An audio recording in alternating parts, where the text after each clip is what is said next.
World Cup betting show where we have a look at the games that were and the games that are about to come. Today we had Russia versus Samoa, and here to join me to have a chat and also talk about tomorrow's Fiji versus Uruguay is good old Oracle Rugby. Oracle, how's it? How are you doing? And did you have a lacquer weekend away? Yeah, it was very nice. Thanks, Han. We had decent weather on Saturday, the time that I was on the show.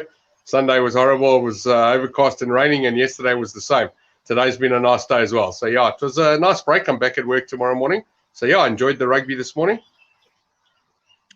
Awesome, good. Listen, Gavin, there we saw again a plus handicap that was covered by Russia there, and actually a pretty decent performance to start things off there, where they actually Russia led at the break, and Samoa had a little bit of a scare. But we'll talk about maybe some of the high tackles and calls there. But just your takeaway from this game in terms of maybe have we underestimated Russia in general, or is it just a case of the big teams not really, or the bigger teams just not being able to put the boot into these small ones because of a lack of a need maybe to do so? Yeah, Han, I've said this before and I'll say it again. I've seen it with the Lions in Joburg. Often when they're playing weaker teams, Samoa did exactly the same this morning. As soon as they got a penalty, a kickable penalty first up, they got 0 on the board and they're going for the corner. I don't know what they were trying to do. It's so easy to get a bonus point in this World Cup because you only have to score 4 tries. So they have to know, surely they know they're going to score 4 tries. I don't know why they're trying to rush to get the first one. I'm not sure what it was. Kick the ball over. I mean, we saw Wales do it yesterday. In fact, that one little penalty, I know the guy missed a couple of conversions, but if you look at the Welsh taking that 3 points when they 5-0 up, you got to say, well, that's respect to the opposition, and that's also, we know we're going to win this game. We know we're going to win it comfortably. We just want to put a points on the board and put a bit of pressure on the team and play on. I don't know what Samoa are trying to do. In fact, when they finally scored their first try, the number 15 was pounding the ground like he was so happy, and that was a blow away for me. I couldn't understand. I thought the Ike was upset that he didn't get the ball, and I really looked at it afterwards in the slow-mo, and he's high-fiving the try scorer after. He was so happy that they'd scored against Russia. I mean, do me a favor, that's ridiculous. They know they're going to win the game. They know they're going to win the game comfortably, although in this case they did miss the handicap, and as soon as they got kicked for that corner, I knew the plus was a runner. I mean, also we saw 16 minutes and no points in that game. I think it was, I could be wrong, 14, 15, 16 minutes. I don't know. And I remember some of the guys on our WhatsApp group indicating they've had bets on what time the first try will be. And I mean, these games you expect it to be in the first few minutes. And here we are, 16 minutes, it's 0-0. Look, I was very impressed with the Russians. They know they're going to lose. Every time the camera went to the coach, you could see, he was just waiting for the floodgates to open, but they never did open, even in the second half. This team, they went for it. They twice that guy got smashed and the opposition got yellow carded against him, and he got up and he carried on playing like that. I don't know. They're on some sort of government-induced drugs that they don't feel any pain. They just kept coming. They never stopped. I don't know. It was great. Plus arrived comfortably today. Listen, Gavin, on this taken from the 2 Russian games and now the one outing for Samoa, do you see the trend basically continue, specifically in this group? Maybe Ireland and Scotland struggling a little bit more than we expect against these 2 teams, or do you think there could be a case of some tipping of the scales later on in the tournament where these guys run out of maybe a bit of squad depth and that kind of thing, run out of puff when they realize they're not going to make it? Or how do you see some switch in this trend maybe later on in the competition? Absolutely, Han. Again, I'm going to use the Currie Cup as an example here. You'd have to go back a few years and remember the 14-team Currie Cup where you live, the Eagles, and these teams start out great. The pluses arrive with military precision in the first few weeks. And by the time the tournament comes to its last few weeks, it's race over. You can put the result in, these teams get smashed. So, yes, the likes of Russia, I think if they weren't out of breath today, they'll certainly be out of breath for their next game and their final game. Unless the bookmakers make a massive handicap against us there, you're going to have to go for the minus in the last game. With regards to Samoa, geez, I don't know. I've been telling people, don't take Japan against Scotland. And don't take Samoa against Scotland, but Scotland were horrendous the other day. I mean, even this poor performance by the Samoans today, look, I don't know how poor it was. They actually weren't too bad. I think it was more about they were expecting to win by 50 and they just couldn't find the tries, and eventually they got a couple. I don't know. But I'd be very scared now. In fact, I'm of the opinion that the Japan, Scotland, and the Samoa Scotland game, I'd be very scared to put a lot of money on those games. I don't know. Ireland are playing Japan up next, so it'll be interesting to see how Ireland take on Japan. I saw the handicap was in the region of around about 20. Everything's telling me to go minus there, but I don't know. It's a tough one. I do think that the minuses will arrive. Well, teams will be beaten more than what we expect them to be beaten later on in the group stage, but at the moment the pluses are definitely arriving. I must say, Gavin, you talked about it earlier in the competition about styles, almost being something that's important. For me, if I look at that, it's almost the case of, I think Scotland are going to be able to handle the style of Japan better than they're going to be able to handle the style of a Samoa. To me, Scotland are a little bit of a smaller team, and they also like to play it a little bit more open, where Samoa do like the open game when they've got the ball, but they are very physical as well. And perhaps that's going to be something that they really get into the faces and get physical with the Scots, and they almost take a step back, and it's a few slip passes and that kind of pressure where, you don't see that happening against the Japan. They're not going to be physically intimidated. So where it's almost the strange case that I think that Japan will beat Samoa, but Samoa to me almost has a bigger chance of pushing Scotland than Japan has. That's just my personal view on that one. Then I quickly wanted to ask you on the almost like a tendency that I've seen. It seems that the refs are trying to keep the guys on the pitch, or at least try to not do the red card thing. So obviously from a betting point of view, if you got on I think it was over 4.5 or something like that, red cards, then perhaps now is the time to get a little bit concerned, because to me, it seems like they're looking for mitigating circumstances. We're seeing the yellows, but I mean, they were two pretty decent hits there in that Samoan game, which could have gone towards the red side, but they went for the yellow. Your thoughts on that? I don't like red cards, Han. Personally, I'd never get involved in a bet like that. I'm surprised the bookmakers can even come out with a quote for that kind of thing. I was actually, although I was on the plus and I wanted Russia, I was quite excited that the red card didn't arrive, just from the passion of rugby. Like I didn't have a big bet on the game today, but I was really excited that he didn't pull that red card out. And I know that the Samoans are big and strong, and you're 100% right. They'll probably smash those Scots in all the contacts. In fact, people often ask me what my biggest winning day is or my biggest losing day, and I can tell you my biggest losing day was 2013 when Scotland played Samoa in Kings Park in Durban. I thought it was an absolute certainty. Samoa were -3 that day. I couldn't believe I was getting a plus on the Scots. I got all involved. In fact, I even borrowed money on that game. I got so involved, and before I knew it, it was Scots were 14-3 down. They never recovered. So, just history has told me to stay away from that kind of clash. It looked easy. It wasn't. And you're 100% right. They're so big, those guys. I mean, I still asked my kid the other day when the Fijian got sent off. I said, was it a back off? What he says, he doesn't know. They're all the same size, and that's pretty much the Samoans as well.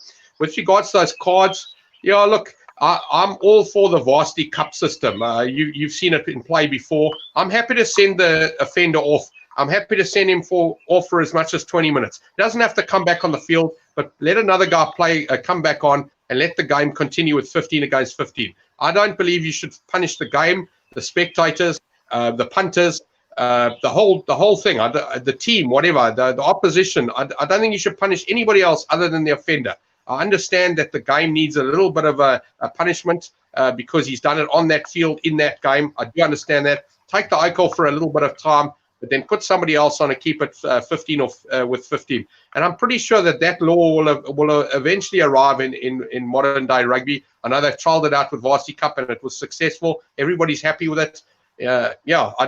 I'm not a card punter. I don't get involved in those bets. And when there's a yellow card instead of a red, unless the oak's dead on the field, then I'm pretty happy. No, I have to agree with you on that one in terms of the rule itself, Gavin. But it was just interesting to me because I mean, always you almost get that, especially if you're involved in a Samoa game, and especially on Samoa, you've got to keep that, almost in the back of your mind. They just got that tendency to lead with the shoulder, and obviously they like to do the higher hit. So there's always a bit of a, almost a panicky concern, and to me it was quite evident in this game today where the ref was suggesting a red card almost as his first one, and the television referee actually came in and said, "Listen, he thinks it's only yellow." And to me, that was quite interesting. It's not often that the TMO overrules the on-field ref or suggests to him. Usually they just like, okay, you're right, kind of thing. They just give in. So to me, that was kind of a nice change. And as you say, I prefer 15 on 15 as long as possible. Obviously, you can't decapitate a guy, but as you say, rather take that guy off and punish him specifically and afterwards and that kind of fact than try and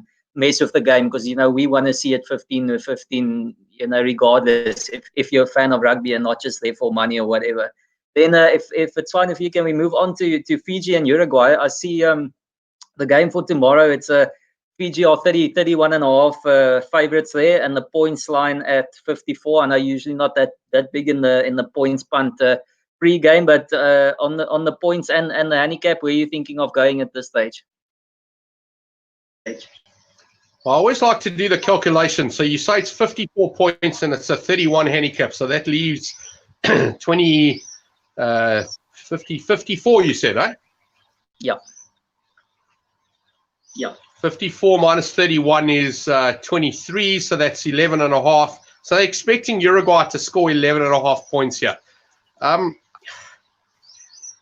Yeah, Uruguay are not going to score 11 and a half points here. So, again, I go back to saying instead of going unders in the game, go unders in the outside. I know we've seen, I commented as well on the WhatsApp group that Namibia were the highest scoring losing team of the first 8, which is crazy. I mean, they scored 22 points and they beat everybody else that lost the game, including South Africa. Excuse me. I'm sorry, Uruguay are rubbish. They're probably the worst team in the tournament. I can't see them scoring 10 points. I'm not a minus punter, but I got to tell you, I may have possibly indicated to other people that I was possibly going for the plus here, but I got to tell you, after thinking about it, the minus, I'm just interested in the minus here. It's either minus or no bet. It's about how many points Fiji will win by, because Fiji will absolutely murder these Oaks. They're not as big as the Fijians. The Fijians kept the Australians at bay. Yes, the Australians beat the handicap against them, but this is a game that the Fiji can actually run away with. I don't know. Uruguay, I think Russia's beaten them in the past, and that also tells you something. I'm a small sort of 1.5 unit play on the minus here. I'm not getting heavily involved, but I'm definitely going minus. And if you're really worried about it, I'd say rather don't have a bet if you don't want to go minus. Gavin, I must say the way I'm looking at this is I don't really know much about Uruguay, so I'm going in a little bit blind. But if you look at the rankings, Uruguay are 19th and Russia 20th. So to me, you're pretty much saying they're on an equal footing there in terms of that. Then we look at what happened today, and you had Samoa playing Russia, and to me, Fiji are a step above Samoa. So, and that handicap came out at 30, and it eventually, I think we got 25 or something like that. So to me, it's either pretty fairly set, or as you say, you got to towards the minus, because you can't say that this has got to be a definite plus handicap on those along those lines. And again, I think Samoa were probably handicapped a little bit by the weather today. It was a little bit nicer. We could have seen a little bit more play from them. And as you also said, it's almost like your Uruguays and your Russias probably are, even Georgia, are going to try and hang in rather than play really flashy rugby and score. And that also talks to your unders on them kind of play. And it's actually strange that you say that. To me, the under 10.5 is the play. At best, I see them scoring 1 try and 1 penalty. So to me, Uruguay under 10 and 10.5, that is probably my biggest play. I'm with you on that. I'm not having a huge punt on this game, but that's where I would go. And then the other one again, and this is maybe something I can have a chat to you about, is I've had a go at this little theory about the second half being better and the slightly fitter, more conditioned professional team pulling away in the second half. But In this case, you've got a team that's playing their second game, but I've seen it's a pretty fresh Fiji team. So there you've got a 16.5 point handicap, and perhaps Uruguay come out, full of beans in the first 40, and then lose their legs in the second. I don't know what you think about that possibility. Yes, I agree with you, Han. Look, obviously it hasn't happened in every single game, but it certainly has happened a few times. I mean, we saw South Africa have a much better second half. We saw Argentina have an absolute stunner of a second half. They just couldn't get over the line.